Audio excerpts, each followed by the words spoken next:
Welcome to the Rugby Obsession Deep Dive.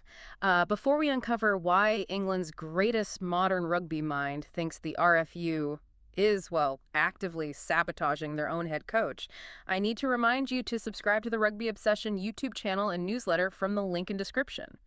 You absolutely don't want to miss the insights we're rolling out this season. Yeah, you really don't. There's a lot of ground to cover today. Exactly. So elite rugby is usually viewed through a really simple, kind of brutal binary, right? You win the collisions, you execute the tactics, and then you look at the scoreboard. Right, it's a pure physical meritocracy out there on the pitch. But off the pitch, in the corridors of sports administration, that clear win-loss reality gets incredibly murky. So today, our mission is to unpack a really fascinating recent column from Sir Clive Woodward. Yeah, it's all about England head coach Steve Borthwick and specifically the monumental task he faces against the Springboks this coming July. Right. And crucially, how the RFU's recent administrative maneuvers have basically impacted the squad's preparation. But before we get into the weeds, we need to establish the tone here. Definitely. Because the lens we use to view Woodward's column changes everything. I mean, a casual reader might just skim his words and think, oh, here's a former 2003 World Cup winning coach just, airing out a list of grievances against his old employers. Yeah, just complaining about how things used to be better. Exactly. But if you actually parse the text, it reveals a highly passionate, forward-looking roadmap. There's this profound optimism underlying his whole critique. Wait, really? Optimism? Yeah. He isn't merely complaining about the state of English rugby. He's diagnosing an administrative disease because he genuinely believes the current squad has the talent to be world beaters. That's a great point. So to understand the cure he's proposing, we first have to examine the symptoms, right? The things that flared up right after England's worst ever Six Nations performance. Right, the post-window review. Yeah, the RFU conducts these reviews after every international window, which, is totally standard procedure in high-performance sports. But Woodward just took a sledgehammer to the sheer duration of this specific review. Oh, absolutely. He argued the RFU should have made a hard decision to just hire or fire Borthwick within a single week of that final game against France. Instead, that process dragged on for several months. Months. Well, the union ultimately decided to retain Borthwick and his staff. The timeline itself became the main target of Woodward's frustration. He actually described the head coach as enduring weeks of purgatory. Weeks of purgatory. I mean, just put yourself in Borthwick's shoes for a second. Think about trying to prep for the absolute biggest presentation of your corporate career. Oh, that's a brutal feeling. Right. The stakes are massive. Your entire department's future relies on your strategy. But simultaneously, you're waiting for this wildly delayed performance review from HR regarding some failed project from last quarter. You'd be totally paralyzed. Exactly. You're sitting in limbo for months, wondering if you even have a job next week. You can't creatively plan for the future, and you definitely can't demand excellence from your subordinates when you're trapped in that kind of bureaucratic holding pattern. And the psychological toll of that corporate limbo, it trickles down instantly to the players. I mean, a head coach serves as the primary anchor of certainty for a team. Yeah. If the person setting the tactical vision for a brutal test match against South Africa is constantly, looking over their own shoulder, the players sense that insecurity. Of course they do. The authority required to drop a star player or implement a grueling new training regimen, it just evaporates if the players know the coach might be fired by a committee next Tuesday. And Woodward highlights that the damage didn't even end when the review finally concluded. He zeroed in on the actual public statement released by the RFU when they backed Borthwick. Oh, yeah. The wording of that was incredible. Right. They included this very specific line. They said, Steve has engaged in this process with full openness. Yeah, which is just... When I read that, it did not sound like a partnership. Woodward pointed out that this phrasing makes the head coach sound like, in his own words, a suspect cooperating with the police. Yes, because the vocabulary a governing body uses sends a direct signal to the rest of the world. By framing the review as this process where the coach had to cooperate with full openness, the RFU inadvertently painted a picture of an interrogation room. Wow, yeah, an interrogation room. It suggests resistance, suspicion, and this weird power dynamic where the coach is subservient to an investigative board rather than, a trusted expert hired to lead. And we have to consider how international rivals weaponize that perception. I mean, if you're the coaching staff for France, Ireland, or South Africa, and you see the English governing body treating their head coach like a suspect on parole. You smell blood in the water. Yeah. Absolutely. Rivals absolutely capitalize on organizational weakness. In international rugby, matches are often decided by single-digit margins in the final 10 minutes. Right. Mental fortitude is the tiebreaker. If an opposing team believes the English camp is structurally fractured, they will apply pressure to the exact areas where that fractured leadership is most vulnerable. They'll target the team's discipline? Exactly. They'll test their on-field decision-making and look for signs of panic. When a governing body publicly undermines their coach's authority through clumsy PR, they're basically handing their opponents a psychological advantage. That dynamic between front office rhetoric and on-field reality is something every organization wrestles with. And we'd love to hear from you on this.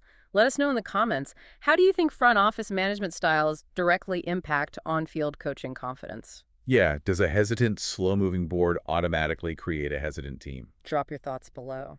So Woodward's ultimate conclusion regarding these post-window reviews is that they are, frankly, entirely needless in their current format. Totally needless. They consume months of valuable prep time, they generate adversarial PR, and they ultimately yield the exact same result, retaining the coach, just much later than necessary. Right. Which brings us to the structural pivot. Woodward isn't just pointing out the bureaucratic quicksand, he's actually proposing a ladder out. Yes. But before we break down his proposed overhaul of the RFU's management structure, I want to give you another quick reminder to subscribe to the Rugby Obsession YouTube channel and newsletter from the link in description. We are constantly breaking down the hidden mechanics shaping the modern game, and we want you along for the ride. So, getting back to the solution, Woodward suggests a very specific structural change to eliminate these drawn-out reviews. He believes the RFU needs to employ a director of rugby. Okay, a director of rugby. Yeah, this executive would act as Borthwick's direct boss and report directly to the board, completely replacing the current review structure. Okay, but I have to push back on the solution slightly. Yeah. If the core problem is a slow, bureaucratic review process that traps a coach in endless meetings, doesn't adding another layer of management just add a new bottleneck? That's a fair question. I mean, it sounds like we're just putting one more person in the chain of command who has to sign off on decisions, creating more red tape. I get why it looks that way. It looks like an added layer on a standard organizational chart. But the reality of daily operations in elite sports kind of changes the math here. How so? Well, a board of directors operates by consensus. They require scheduled meetings, aligned calendars across multiple members, drafted statements, and prolonged debate. Yeah, lots of friction. Exactly. That inherent friction is what stretches a review into a months-long ordeal. A director of rugby, conversely, is a singular executive position. Their entire mandate, 24 hours a day, is to oversee the high-performance environment. Oh, I see. So the goal is replacing the slow friction of committee consensus with rapid unilateral executive decision-making. Precisely. The velocity of elite sport demands immediate answers. If a head coach needs a definitive call on, say, releasing an assistant coach, securing a training facility, or altering the medical budget, a director of rugby can just make that call. Right over a cup of coffee on a Tuesday morning. They don't have to wait for a quarterly board summit. But more importantly, this role functions as a dedicated heat shield for the head coach. A heat shield, meaning the director absorbs all the institutional friction. Exactly. They deal with the board's questions, manage the budget justifications, and handle the overarching strategic reviews. Well, the head coach is left entirely alone to do the one thing they were actually hired to do, which is coach the players. You nailed it.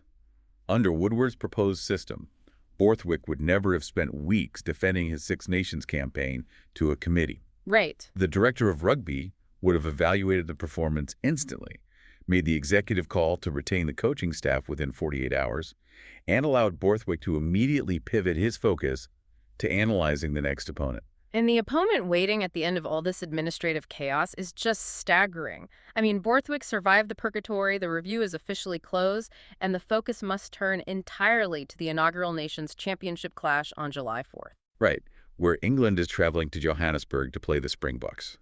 We are talking about the back-to-back World Cup winners playing in their own backyard.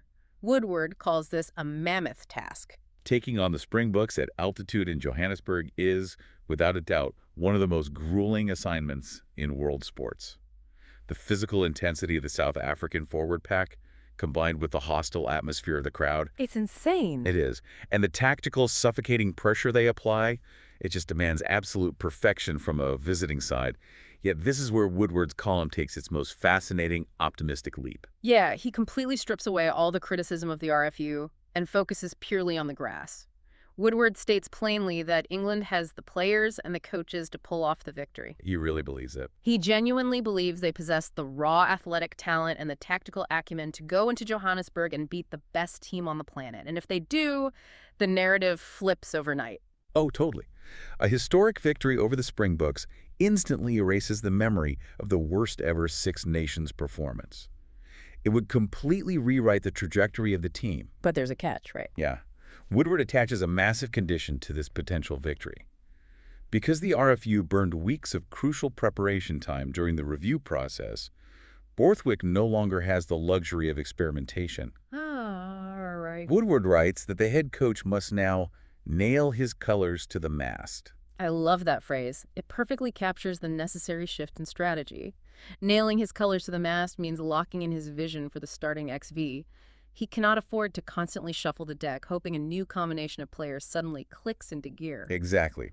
When a team is underperforming, the temptation is always to tinker, right? Yeah. Coaches drop underperforming players, bring in uncapped rookies, and constantly alter the tactical shape looking for a spark. But Woodward argues that approach is fatal against South Africa. It absolutely is.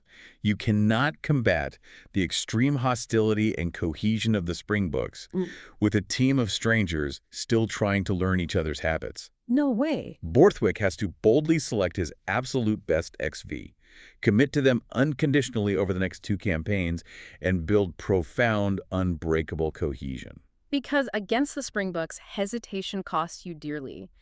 If your defensive line isn't operating on pure instinct, which is born from playing consistently with the guys next to you, the South African attack will just tear you apart. 100%. You need players who have blind faith in the system and in each other, and that faith only comes from a coach decisively saying, you are my guys, we are riding this out together. Cohesion basically becomes the ultimate armor against external hostility. By publicly committing to a core group, Borthwick would be manufacturing the exact stability that the RFU failed to provide him during his weeks in purgatory. Yeah, he'd be creating a psychological fortress for his players. And Woodward wraps up this whole optimistic take with a biting conclusion that defines the entire tension of his column. He points out that if Borthwick does manage to build this cohesion and England actually secures a victory in Johannesburg, it will be a triumph achieved despite the RFU, not because of them. Wow. Despite the RFU. It frames the potential win not as a collaborative organizational success, but almost as a rebellion of talent. Exactly. It suggests the athletes and the coaching staff will have to summon enough internal resilience to overcome both the back-to-back world champions and the institutional drag of their own governing body. Relying on sheer willpower to mask boardroom dysfunction is an incredibly dangerous long-term strategy for any union. So we turn it back to you. Do you agree with Sir Clive that England can pull off an upset against the Springboks in Joburg? Yeah. Do they have the raw talent to overcome both the opposition and the administrative noise? Let us know in the comments. Definitely. And as we look toward that massive test in July, it raises a really critical question for the future of English rugby. Yeah. Just imagine Woodward's optimistic scenario plays out perfectly. Okay, let's say they win. Right? Borthwick nails his colors to the mast. The squad bonds through the adversity of the review, and they secure a historic victory in South Africa. They win despite the RFU. So what happens next? That's the million-dollar question. Does that massive result simply provide cover for the underlying administrative flaws? If the scoreboard shines, will the RFU feel any urgency to implement a director of rugby and fix their broken review system? Probably not. Or does winning effectively ensure that the exact same slow, purgatory-inducing processes are left perfectly intact, just waiting to paralyze the coaching staff the next time the team hits a rough patch? It's the ultimate paradox of high-performance sports, right? Sometimes your biggest victories become the very reason you refuse to fix your deepest flaws. That's a scary thought. It really is. Well, don't forget to subscribe to the Rugby Obsession YouTube channel and newsletter from the link in description so you never miss a deep dive. We really appreciate you joining us for this conversation. Absolutely. So thank you for listening to the Rugby Obsession Deep Dive, and we'll look forward to you listening to our next episode.